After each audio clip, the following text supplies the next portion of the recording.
بسم اللہ الرحمن الرحیم باب طرح الامام المسألة على اصحابہ لیختبر ما عندهم من العلم۔ امام کا مطلب ہے شیخ، محدث، استاذ۔ امام، شیخ، محدث، استاد اپنے ساتھیوں کو سوال پیش کرے تاکہ ان کے پاس جو علم ہے وہ اس کو آزمائے۔ اس ترجمۃ الباب کا خلاصہ یہ ہے، معلم کو چاہیے کہ متعلمین کے علم اور فہم کا اندازہ لگانے کے لیے سوال کرے۔ معلم کو چاہیے کہ متعلمین کے علم اور فہم کا اندازہ لگانے کے لیے سوال کرے، اور اس طرح کا سوال کرنا اس کے لیے بالکل مناسب ہے۔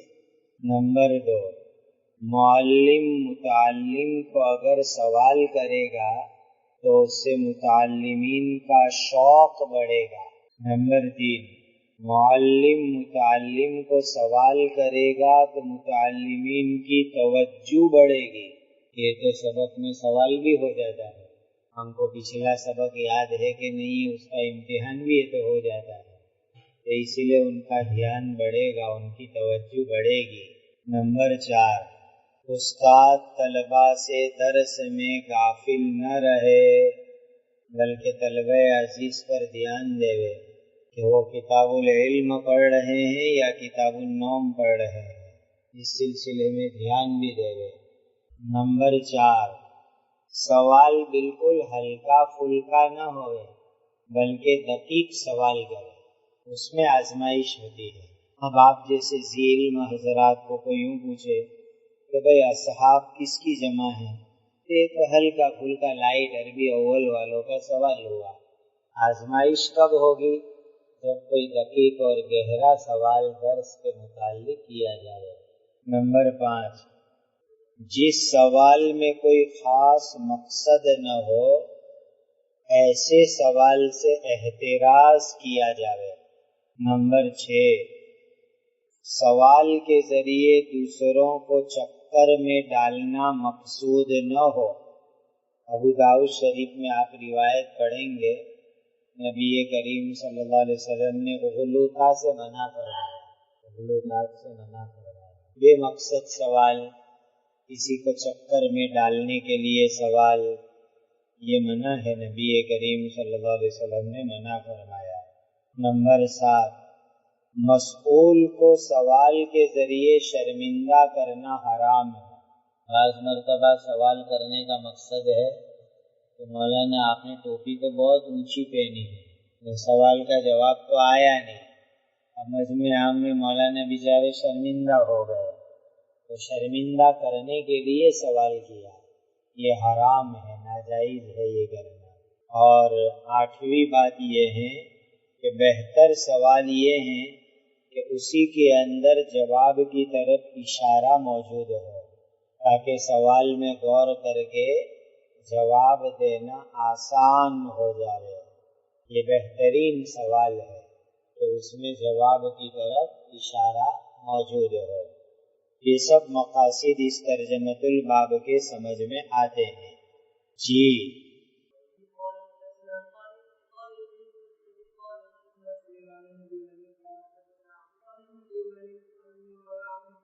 رضی اللہ عنہ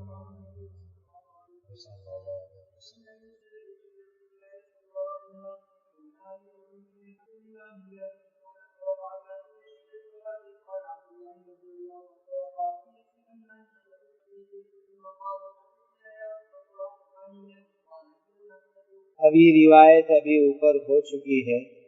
ترجمۃ الباب سے مناسب لفظ یہ ہے کہ نبی کریم صلی اللہ علیہ وسلم نے صحابہ کرام کے سامنے سوال پیش فرمایا، حدثونی ما ہی، میرے پیارے صحابہ بتلاؤ کہ وہ درخت کون سا ہے۔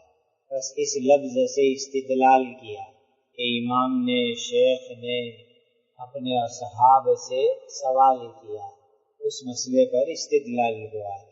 یہاں ایک تعبیر غور کرنے کے قابل ہے کہ اصل تو یہ ہے کہ معلم متعلم، لیکن اس کے لیے لفظ آیا اصحابی، یعنی میرے رفقا، میرے ساتھی۔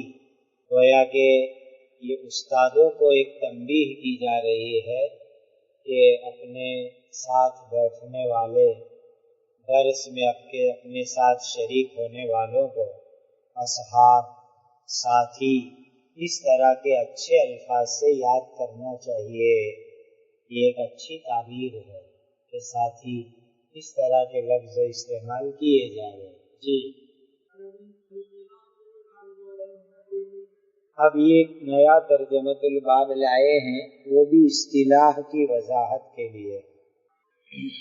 پہلے ایک طریقہ یہ اپنایا گیا کہ استاذ حدیث پڑھے اور متعلمین جو ہے حدیث سنے، یہ ایک طرز اپنایا گیا۔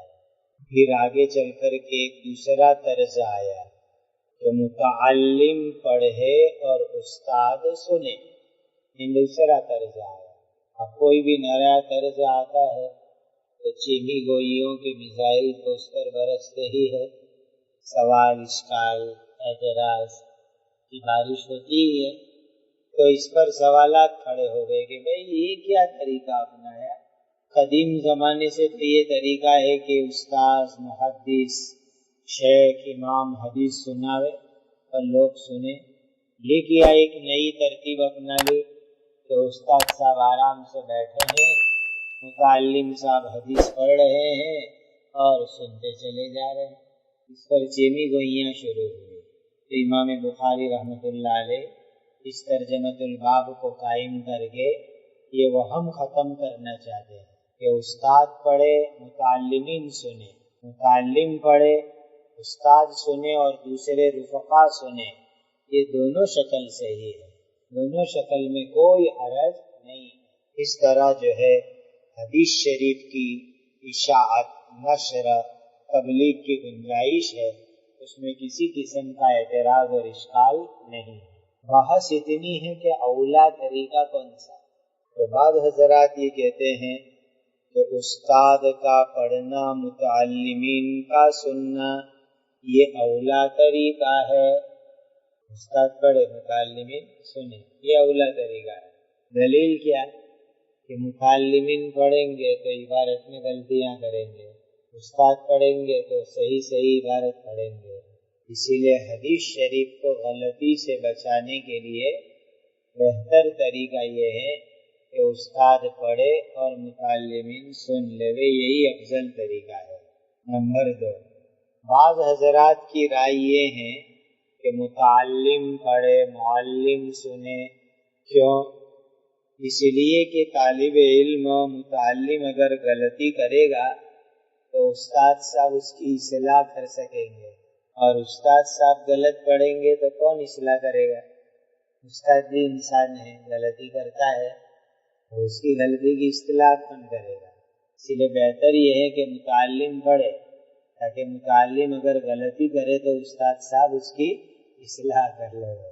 بہرحال سلف صالحین میں یہی 2 طریقے رہے، لیکن بعد میں حضرت امام مالک رحمۃ اللہ علیہ نے دوسرے طریقے کو زیادہ رواج دیا کہ متعلم پڑھے اور امام مالک سنے اور تصویب فرماوے کہ بھائی ٹھیک سبق ہو رہا ہے، ٹھیک عبارت پڑھ رہے، کوئی غلطی ہو تو اس کی اصلاح کر دی جاوے۔ اور یہی طریقہ بعد میں زیادہ چل پڑا۔ آج بھی یہی طریقہ ہے کہ متعلمین پڑھیں گے، معلم سنے گا، اور کہیں غلطی ہو تو اصلاح کرتے چلیں گے۔ تو باب القراءۃ، قراء کا معنی کیا؟ استاد پڑھے، والعرض علی المحدث، حدیث بیان کرنے والے کے سامنے حدیث پیش کی جائے، یعنی متعلم پڑھے اور استاد کے سامنے حدیث کو پیش کرے۔ یہ دونوں طریقے ہیں، اور دونوں طریقے مناسب اور صحیح طریقے ہیں۔ جی،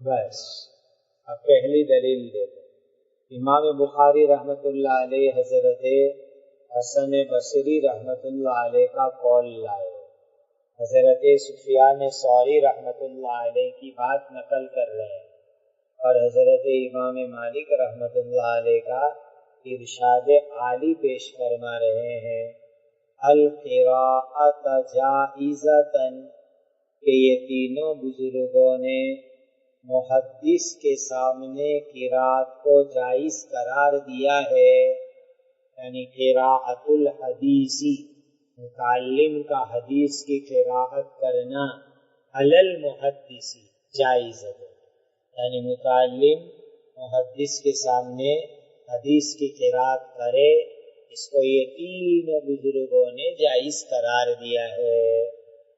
آپ کو بتلا دیا تھا کہ حضرت امام مالک رحمۃ اللہ علیہ کے یہاں تو طلبہ ہی پڑھتے تھے، اور اس طرز کا فائدہ یہ ہے کہ طلبہ کی توجہ زیادہ رہے گی، اس لیے کہ استاد صاحب پڑھیں گے تو طلبہ جو ہے کتاب النوم میں غرق رہیں گے، اس سے بہتر ہے کہ طلبہ کو مکلف بنایا جائے پڑھنے کا تاکہ ان کی توجہ رہے۔ جی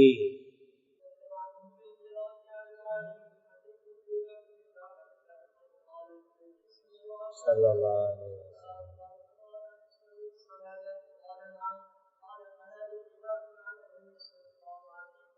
بس اب یہ دوسرا اس مسئلے پر استدلال، کون سے مسئلے پر؟ کہ متعلم محدث کے سامنے حدیث پڑھے یہ جائز ہے، اس مسئلے پر استدلال کہاں سے کیا اور حجت پکڑی ہے، استدلال کیا ہے بعضهم، بعض حضرات نے، بعض حضرات سے مراد لیا ہے نمبر ایک یا تو امام بخاری رحمۃ اللہ علیہ کے استاد حمیدی، یا یہ کہ ابو سعید حداد رحمۃ اللہ علیہ مراد ہے، بعض سے مراد ہے حضرت ابو سعید حداد رحمۃ اللہ تعالی علیہ، اور یہ بھی ممکن ہے کہ حضرت حسن بصری اور سفیان ثوری مراد ہو، باقی زیادہ تر رجحان ابو سعید حداد رحمۃ اللہ علیہ کا ہے۔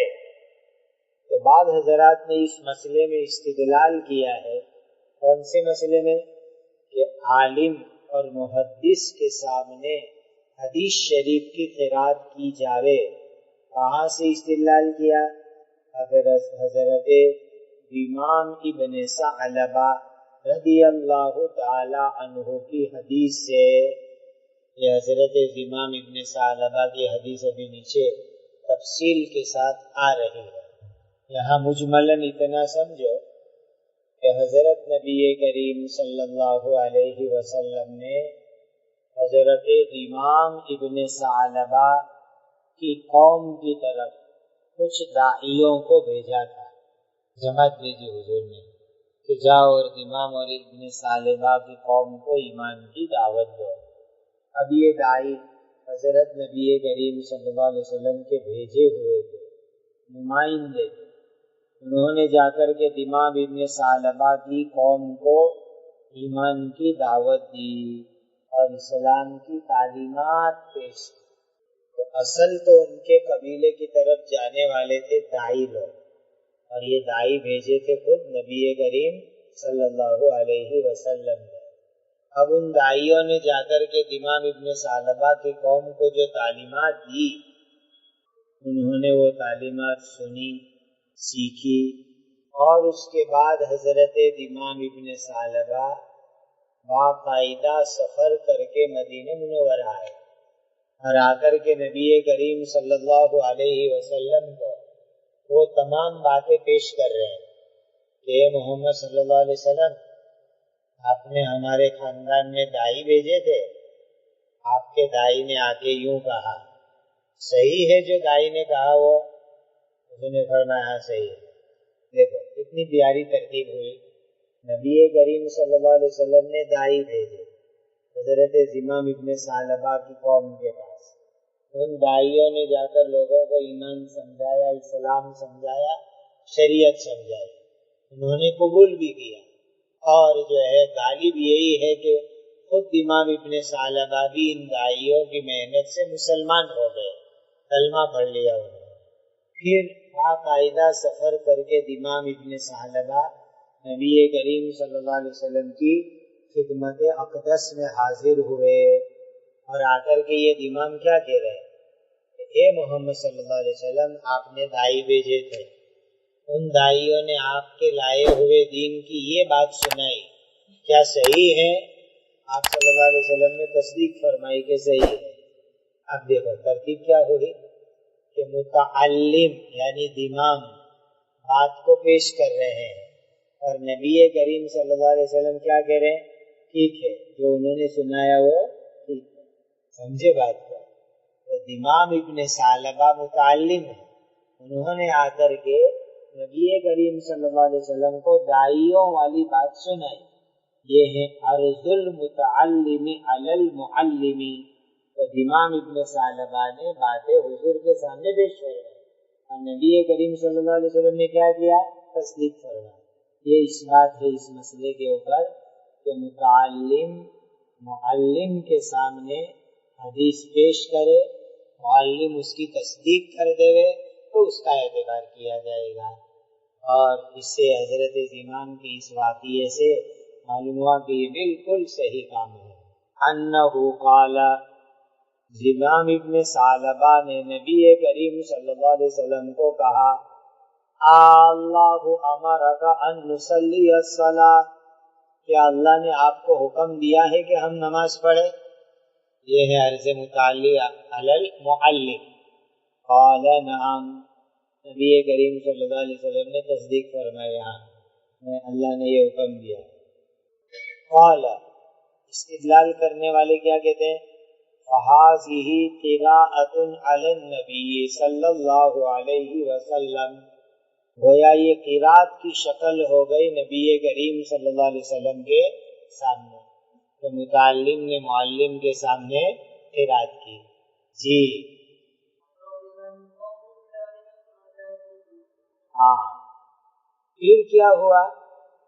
حضرت امام نے ساری باتیں نبی کریم صلی اللہ علیہ وسلم کے سامنے پیش فرمائی، برابر؟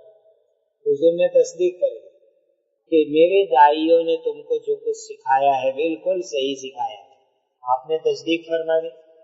حضرت امام ابن ثعلبہ واپس لوٹے اپنی قوم میں، اپنے خاندان میں، اور پوری قوم کے لوگوں کو جا کر کے کہا کہ وہ جو نبی کے داعی آئے تھے اور انہوں نے ہم کو تعلیم دی تھی، وہ تعلیم کی جا کر میں نے نبی سے تصدیق کروا لی، تو سب باتیں نبی کی صحیح ہے۔ سمجھ میں آ رہی ہے ترجیح؟ تو امام ابن ثعلبہ نے سفر سے واپسی میں اپنی قوم کو کیا کہا کہ وہ جو دعات نے آ کر کے ہم کو دین کی جو باتیں سکھائی، وہ تمام باتوں کی میں نے جا کے تصدیق کر لی کہ وہ سب باتیں محمد صلی اللہ علیہ وسلم کی ہے، ان کے لائے ہوئے دین کی ہے، اور وہ سب ٹھیک اور صحیح باتیں ہیں۔ تو اس قوم کے لوگوں نے ان تمام باتوں کو مان لیا، قوم کے لوگوں نے وہ تمام باتیں کیا کر لی؟ مان لی کہ چلو ماشاءاللہ داعیوں نے صحیح بات پہنچائی تھی، تصدیق بھی ہو گئی، اب تو ہم سب مانیں گے، ہم سب ایمان قبول کرتے ہیں، ہم عمل کریں گے۔ فَأَجَازُوهُ، اخبر امام قومہ، امام نے واپسی میں اپنی قوم کو خبر دی بذالک، اس بات کی۔ فَأَجَازُوهُ، قوم نے وہ باتیں مان لی۔ یہ کیا ہو گیا کہ متعلم اپنے تمام رفقائے کرام کو بھی بتلا دے رہے تو جو باتیں اپنوں نے سنی ہے وہ سب صحیح سنی ہے، اس میں کوئی گڑبڑ ہے نہیں، سمجھ لیا؟ تو ایک متعلم جو تصدیق کروا لے وہ سب ساتھیوں کو بھی کہہ دے کہ اپنے تک جو حدیثیں پہنچی وہ بات پہنچی سب صحیح ہے، اس میں کوئی گڑبڑی نہیں ہے۔ اجازو، انہوں نے بھی تسلیم کر لیا، مان لیا۔ چلو ہاں جی چلو بس اب ایک اور دلیل لاتے امام بخاری رحمۃ اللہ علیہ۔ یہ دلیل کیا چیز ہے دستاویز کے ذریعے سے انہوں نے استدلال کیا کہ جب کوئی چیز بیچی جاتی ہے، خریدی جاتی ہے، تو اس کی دستاویز لکھی جاتی ہے. خاص طور پر جائیداد میں دستاویز لکھی جاتی ہے، زمین میں، مکان میں دستاویز تیار ہوتی ہے. اب دستاویز جو تیار ہوتی ہے تو جو کاتب، منشی اور جو ہے ایڈوکیٹ اس کا مضمون تیار کرتا ہے. اس میں بائی کا بھی نام ہوتا ہے، مشتری کا بھی نام ہوتا ہے، سب ہوتا ہے. ایجاب قبول کا تذکرہ، ثمن کا تذکرہ، اجل اور میعاد کا تذکرہ، مبی کی تفصیلات، سب چیزیں اس کے اندر لکھی ہوئی ہوتی ہے. جب مضمون تیار ہو جاتا ہے تو وہ لکھنے والا منشی سب کو پڑھ کے سناتا ہے. بھائی صاحب سنا، مشتری صاحب سنا، گواہ صاحب سنا، سب کو مضمون سنا دیتا ہے. سب نے سن لیا، دستخط ہو گئے، تحریر تیار ہو گئے. اب سمجھو کہ 20-25 سال گزرنے کے بعد کوئی نزاع کھڑا ہوا، جھگڑا کھڑا ہوا کہ بھئی یہ زمین بکی نہیں تھی، سودا کہاں ہوا تھا، کہاں بے ہوئی. اب معاملہ آیا عدالت کے اندر، حالانکہ بے ہو گئی، ثمن بھی ادا ہو گیا، سب ہو گیا، لیکن ایک لمبے عرصے کے بعد اس مبی اور بے کے بارے میں نزاع کھڑا ہوا اور معاملہ آیا عدالت کے اندر. اب قاضی مشتری کو کہے کہ تم نے خریدی تھی، اس پر کوئی گواہ ہے؟ یا قاضی بائے کو کہے تم نے بیچا تھا، اس معاملے کے اوپر کوئی گواہ ہے؟ لاؤ گواہ ہو تو پیش کر. اب دو گواہ گواہی دینے کے لیے آئے. یہ گواہ کس بنیاد پر گواہی دے رہے ہیں؟ جس وقت دستاویز ہوا تھا اور اس وقت ان کو مضمون سنایا گیا تھا، وہ سنے ہوئے مضمون کی بنیاد کے اوپر شہادت دینے کے لیے عدالت میں آئے. سنے ہوئے مضمون کی بنیاد پر عدالت کے اندر گواہی دینے کے لیے آئے. قاضی صاحب ان کی گواہی سنے گا اور گواہی کے مطابق فیصلہ نافذ کرے گا. حقیقت میں بے ہو گئی تھی، اب جو بے میں اعتراض کر رہا ہے وہ غلط ہے، جھوٹا ہے، اور اس کی بات ہم خارج کرتے ہیں اور یہ بے معتبر اور صحیح اور پکی اور فائنل سمجھی جائے گی. یہ ہو گیا استدلال. کیسے استدلال کیا؟ کہ شریعت کے اندر معاملات سب سے اہم ترین چیز ہے. معاملات اہم ترین چیز ہے. تو کہا معاملات کے اندر جب یہ اس طریقے سے سنی ہوئی بات پر گواہی دینا معتبر ہے تو دیانات کے اندر تو بدرجہ اولا معتبر ہے. یہ حدیث سننا یہ ایک دیانت کی بات ہے، دیانت کا مسئلہ ہے. تو معاملات جو زیادہ اہم ہے اس کے اندر یہ بات معتبر ہے تو دیانات کے اندر تو بدرجہ اولا معتبر ہے. تو حضرت امام بخاری رحمۃ اللہ علیہ نے دستاویز والے مسئلے کے ذریعے سے یہاں پر استدلال کیا کہ جب وہاں پر گواہوں کی گواہی معتبر، معاملات جیسے معاملات کے اندر دیانات یعنی احادیث کا سننا سنانا، اس کے اندر تو گواہوں کی گواہی زیادہ معتبر مانی جائے گی. لہذا جنہوں نے بھی حدیث شریف سن لی وہ سب کا سننا اور جو ہے ان کا ایک متعلم کا پڑھنا، معلم کا سننا، دوسرے متعلمین کا سننا، یہ سب معتبر مانا جائے گا اور جو ہے اس کو صحیح قرار دیا جائے گا. جی جو کہا تو فرماتے ہیں امام مالک نے استدلال کیا ہے دستاویز سے. جو کسی قوم کو پڑھ کے سنایا جائے، پھر وہ قوم کے لوگ کہے کہ اشہدنا فلان، فلانے کو ہم کو فلانے نے گواہ بنایا. اشہدنا ہم کو گواہ بنایا فلانے آدمی نے، یعنی جس منشی جی نے ہم کو عبارت پڑھ کے سنائی تھی اس نے ہم کو گواہ بنایا تھا. جی ایک اور زوردار استدلال لاتے ہیں. کیا زوردار استدلال لاتے ہیں؟ بخاری والوں کو بھی مکتب سے استدلال کرنا ہی پڑتا ہے. مکتب ایسی چیز ہے، ناظرہ اتنی اہم چیز ہے امام بخاری کو بھی ناظرہ سے استدلال کرنا پڑتا ہے. کیا استدلال کیا کہ بھئی ناظرہ پڑھتے ہیں، قرآن پڑھتے ہیں، تو وہ بھی ایک سندی چیز ہے، قرآن بھی ایک سندی چیز ہے. جیسے کہ ہماری سند ہے کہ ہم نے جو ہے کس سے یہ قرات پڑھی، کس سے پڑھی، انہوں نے کس سے پڑھی، انہوں نے کس سے پڑھی، پوری سند.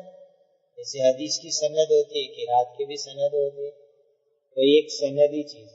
اب یہ ہے کہ جو ناظرہ پڑھنے والے ہوتے ہیں، قرآن سنانے والے، وہ کیا کرتے ہیں کہ اپنے استاد کو قرآن سناتے ہیں اور استاد صاحب صرف سنتے رہتے ہیں.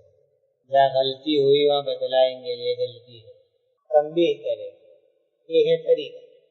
اب جب اس نے پورا قرآن مختلف مجلسوں میں اپنے استاد کو سنا دیا، پھر بعد میں کبھی کوئی وہ اب خود دوسروں کو قرآن سنانا شروع کر دیا، کوئی اس کو پوچھے کہ اب صاحب آپ قرآن تو سنا رہے ہو، آپ نے کس سے یہ قرآن پڑھا، کس سے سیکھا؟ تو کہا کہ قاری فلاں ابن فلاں سے ہم نے پڑھا تھا. یہی تو جواب دیتے. حالانکہ وہ قاری صاحب نے پڑھایا تھا، نہیں پڑھایا تھا، پڑھا تو آپ نے تھا. قاری صاحب نے تو صرف سنا تھا، مجوید نے صرف سنا تھا، معلم نے صرف سنا تھا، استاد پڑھنے نے تو صرف سنا تھا، پڑھا تو آپ نے تھا. اب قرآن مجید جیسی اہم ترین کتاب اللہ تعالیٰ کی کتاب میں یہی طریقہ ہے کہ متعلم پڑھے گا، معلم سنے گا، غلطی کی اصلاح کرے گا، اسی کو بعد میں چل کر عنوان دیتے ہیں کہ فلاں استاد نے ہم کو ناظرہ پڑھایا تھا، فلاں استاد نے ہم کو قرآن پڑھایا تھا. حالانکہ استاد نے نہیں پڑھایا، طالب علم نے پڑھا، متعلم نے پڑھا، لیکن پھر بھی یہی اصطلاح ہے کہ فلاں استاد نے ہم کو ناظرہ پڑھایا، فلاں استاد نے قرآن پڑھایا.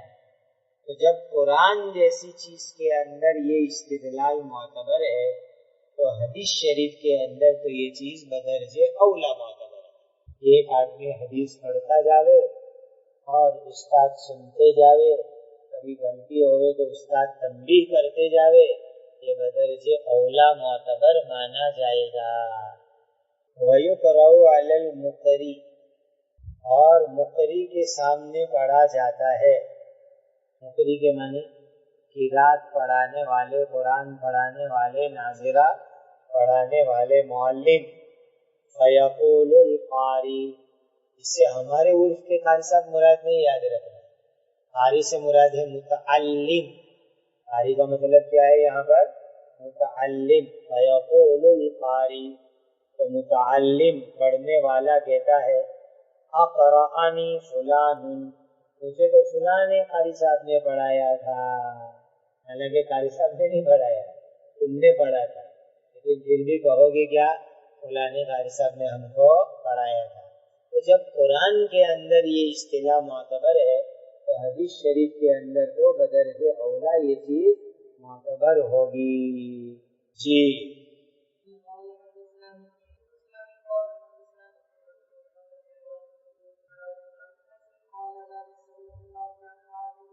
ہاں، اب یہ سند لائے ہیں اوپر والی باتوں کی، اس میں کوئی نئی بات نہیں ہے. تو اوپر جو نقل کیا تھا نا کہ حضرت حسن بصری کی رائے یہ ہے، حضرت سفیان ثوری کی بات یہ ہے، امام مالک کی بات یہ ہے، ورال حسن و ثوری و مالک. امام بخاری رحمۃ اللہ علیہ جو یہ باتیں لائے تھے اوپر، ظاہر ہے کہ یہ سب سے امام بخاری نے ڈائریکٹ استفادہ نہیں کیا. حضرت حسن بصری سے، سفیان ثوری سے، امام مالک سے ڈائریکٹ استفادہ نہیں کیا. تو امام بخاری تک ان بزرگوں کی بات اس واسطے سے پہنچی، اس کی سند اب ذکر کر رہے ہیں. بات اوپر والی ہے، لیکن اب چونکہ یہ بلا واسطہ امام بخاری کے اساتذہ نہیں ہیں، اسی لیے جن واسطوں سے حضرت امام بخاری رحمۃ اللہ علیہ کو یہ باتیں پہنچی، ان واسطوں کو اور سند کو ذکر کر رہے ہیں. امام بخاری کہتے ہیں کہ مجھے میرے استاد محمد ابن سلام نے سنایا، ان کو محمد ابن حسن سے وہ نقل کرتے ہیں الواسطی سے، اور وہ حضرت قوف سے، اور وہ حضرت حسن بصری سے نقل کرتے ہیں. لا باس بالقراءۃ علی العالم، کہ عالم اور محدث اور شیخ کے سامنے متعلم کے پڑھنے میں کوئی حرج نہیں ہے، کہ متعلم پڑھے اور عالم صاحب سنے، اس میں کوئی حرج نہیں ہے۔ چلو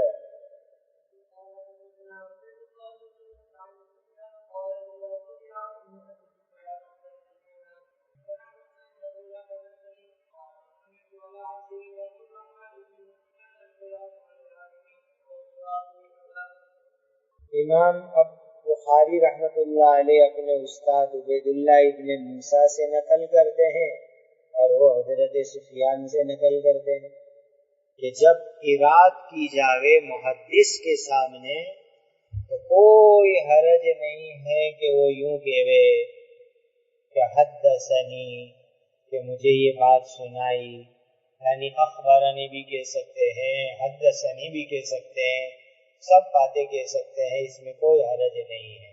تو سند کے ساتھ اس بات کو مضبوط کر دیا۔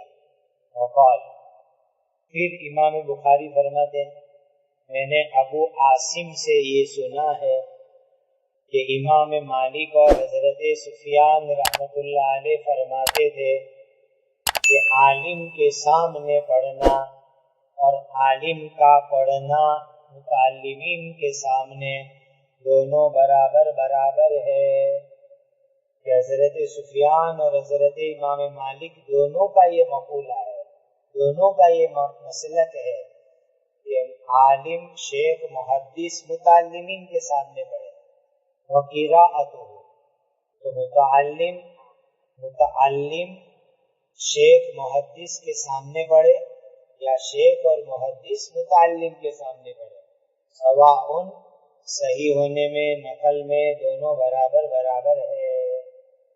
القراءۃ علی العالم، قراءت کا مطلب قراءۃ المتعلم علی العالم، وقراءتہ ای قراءۃ العالم علی المتعلم، سواء، برابر برابر ہے، یعنی صحیح ہونے میں نقل کرنے میں۔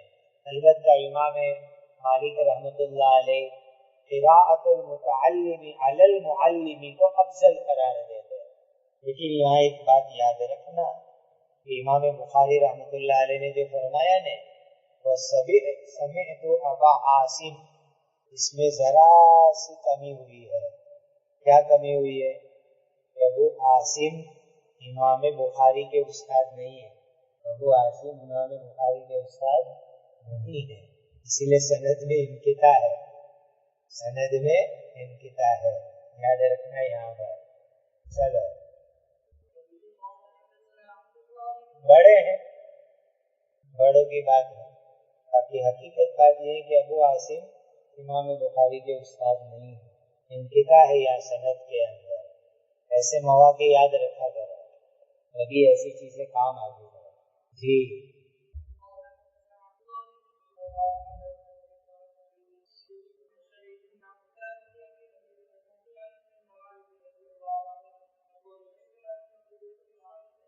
صلی اللہ علیہ وسلم۔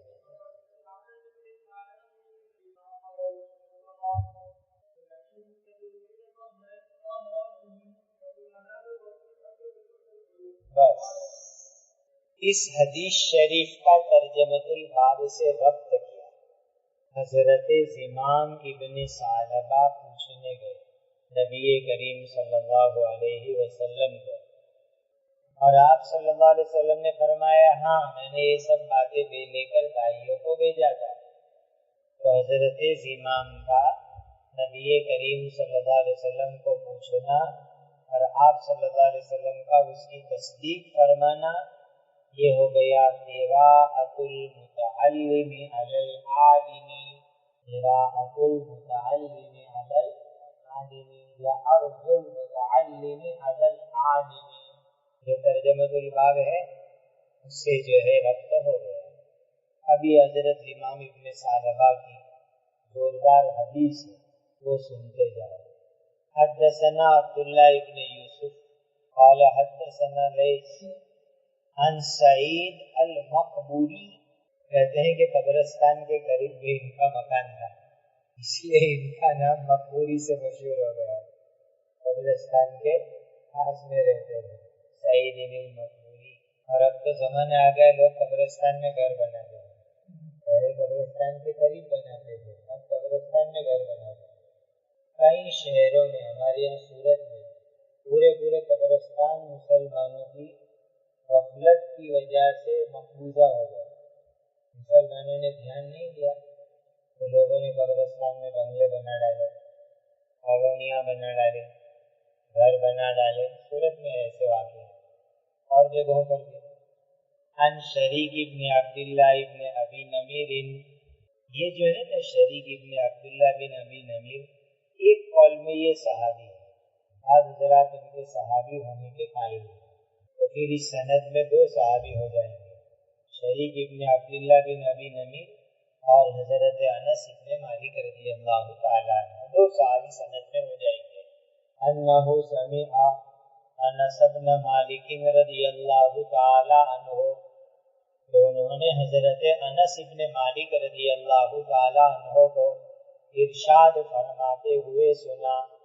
یقول، حضرت انس فرماتے ہیں، بینما نحن جلوس مع النبی صلی اللہ علیہ وسلم فی المسجد، اس درمیان کہ ہم مسجد میں نبی کریم صلی اللہ علیہ وسلم کے ساتھ بیٹھے ہوئے تھے.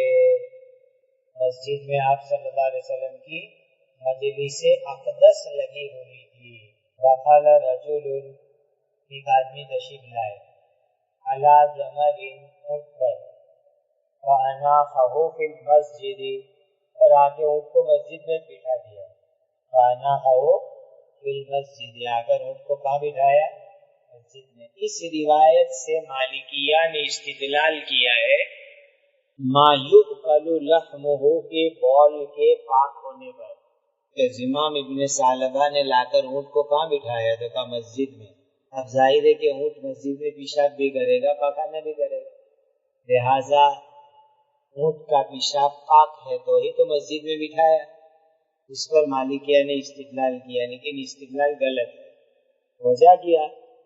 دوسری سند کے اندر باب المسجد کا لفظ موجود ہے کہ مسجد کے دروازے کے اوپر اونٹ بٹھایا، مسجد میں نہیں بٹھایا، مسجد کے دروازے کے اوپر بٹھایا.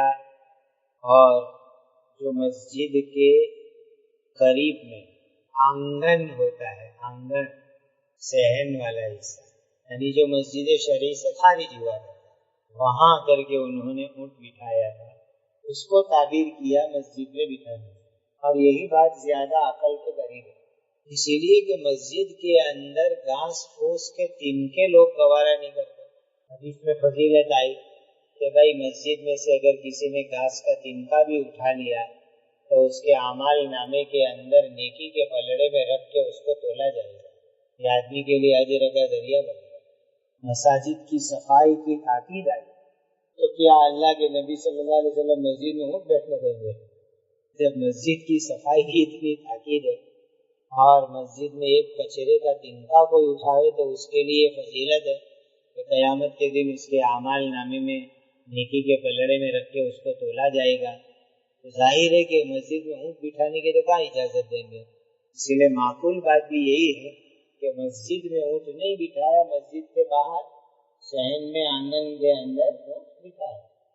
ثم اقالہ، پھر اقال کیا، وہی اونٹ کو باندھ دیا، آگے والے ان کے گھٹنوں کو باندھ دیا.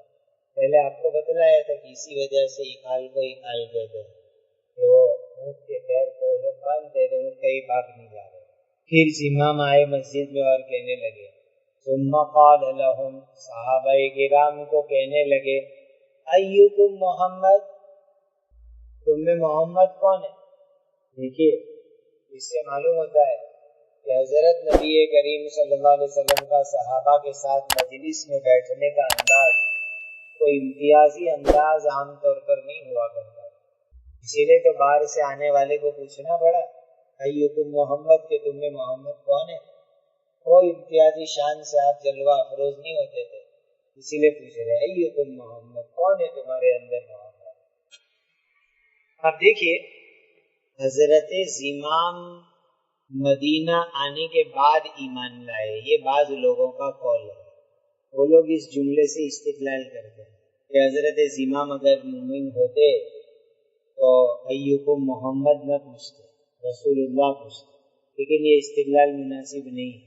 غالب استدلال یہی ہے کہ حضرت زمام داعیوں کے ہاتھ پہ ایمان لا چکے تھے اور ایمان لانے کے بعد ہی وہ مدینہ آئے، چونکہ ابھی نئے نئے ایمان لائے، ان کو آداب کا پتہ نہیں، اسی لیے ایوکم محمد کر کے انہوں نے خطاب کر دیا۔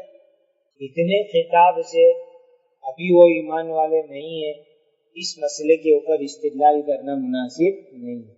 جب حضور پاک صلی اللہ علیہ وسلم نے داعیوں کو بھیجا تھا اسی وقت وہ ایمان لا چکے تھے، لیکن ابھی زیادہ ادب سے واقف نہیں ہے، اس لیے یہاں آگے پوچھ رہے ایوکم محمد، تمہارے اندر کون محمد ہے؟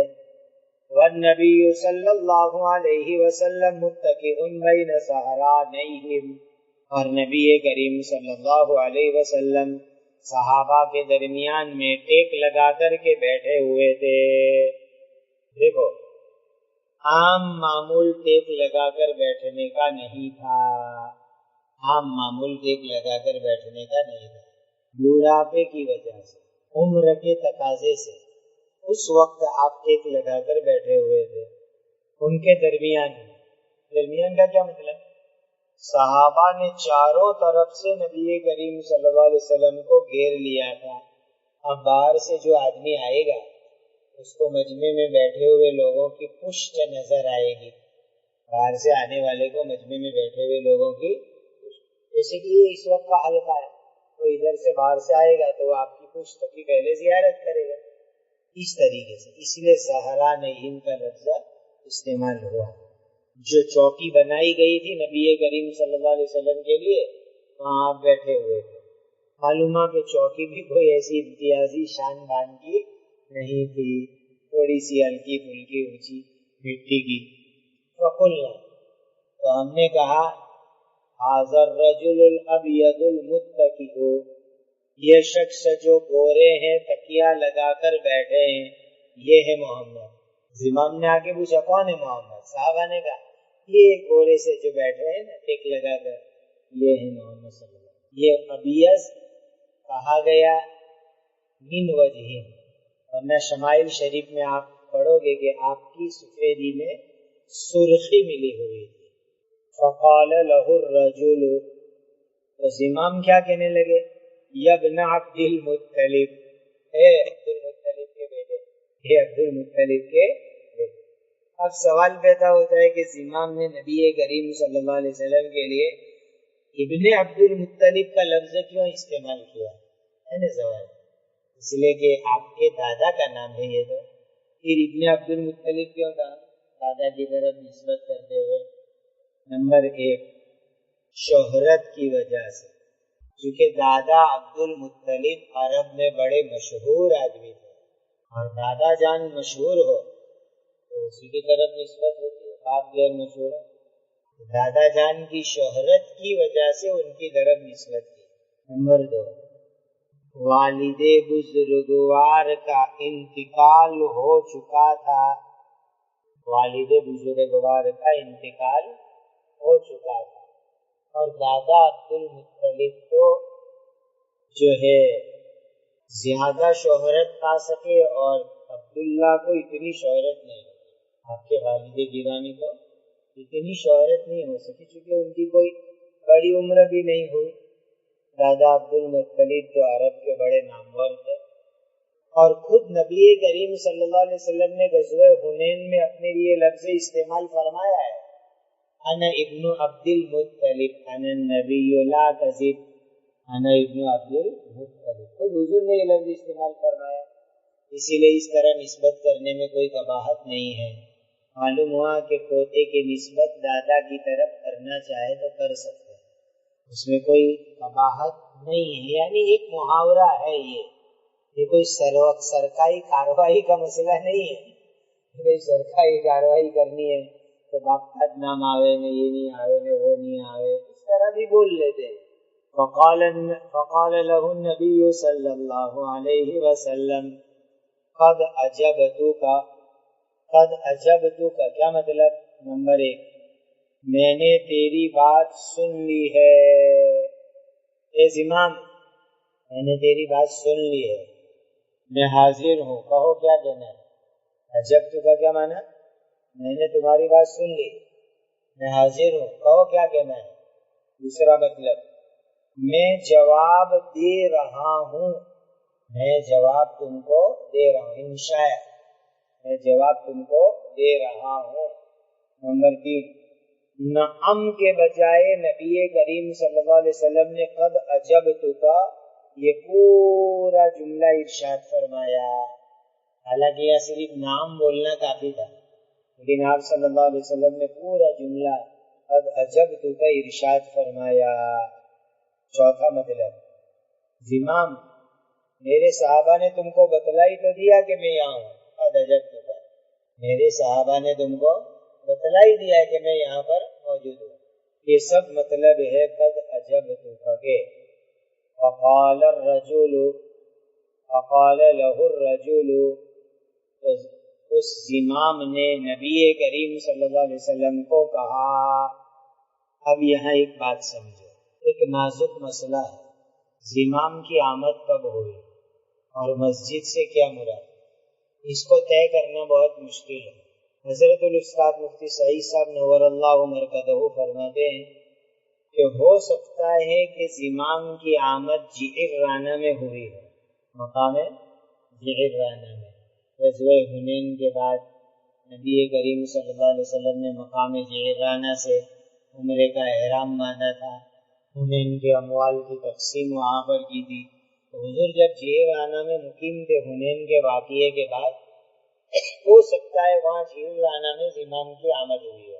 دوسرا احتمال یہ ہے کہ مدینہ منورہ ہے، تیسرا احتمال یہ ہے کہ مکہ المکرمہ ہے، یعنی حضور فتح مکہ کے لیے تشریف لے گئے تھے، وہاں زمام حاضر ہوئے۔ چوتھا احتمال یہ ہے کہ فتح طائف کے موقع کے اوپر زمام حاضر ہوئے۔ چاروں میں سے کوئی بھی احتمال۔ پھر اہم مسئلہ یہ ہے کہ مسجد میں بیٹھے ہوئے اس کا کیا مطلب؟ تو مسجد سے مسجد نبوی مراد لینا ضروری نہیں ہے، مسجد سے مسجد نبوی مراد لینا کوئی ضروری کیوں ضروری ہے؟ اس لیے کہ اگر طائف، مکہ، جعرانہ وہاں ان کی آمد ہوئی تو وہاں کا مسجد نبوی آئے گی۔ ہاں اگر زمام کی آمد ہوئی ہے مدینہ منورہ تو مسجد سے مراد مسجد نبوی، اگر زمام کی آمد مدینہ میں ہوئی تو مسجد سے مراد مسجد نبوی۔ لیکن اگر زمام کی آمد ہوئی ہے طائف، جعرانہ، تو مسجد سے کیا مراد لینے کا؟ جہاں کہیں بھی سفر میں نبی کریم صلی اللہ علیہ وسلم کا قیام ہوتا، پڑاؤ ہوتا، وہاں ایک زمین کو ہموار کر لیا جاتا نماز با جماعت کے واسطے۔ سفر کے دوران جہاں بھی قیام ہوتا، جہاں بھی پڑاؤ ہوتا، تو صحابہ کرام ایک زمین کو ہموار کر لیتے، ٹھیک ٹھاک کر لیتے نماز با جماعت کے لیے۔ اس کو مسجد سے تعبیر کیا گیا، وہ مسجد کہ بھائی مسجد یعنی جہاں سفر کے دوران، قیام کے دوران، پڑاؤ کے دوران نماز پڑھنے کے لیے جس کو ہموار کر لیا گیا وہ جگہ۔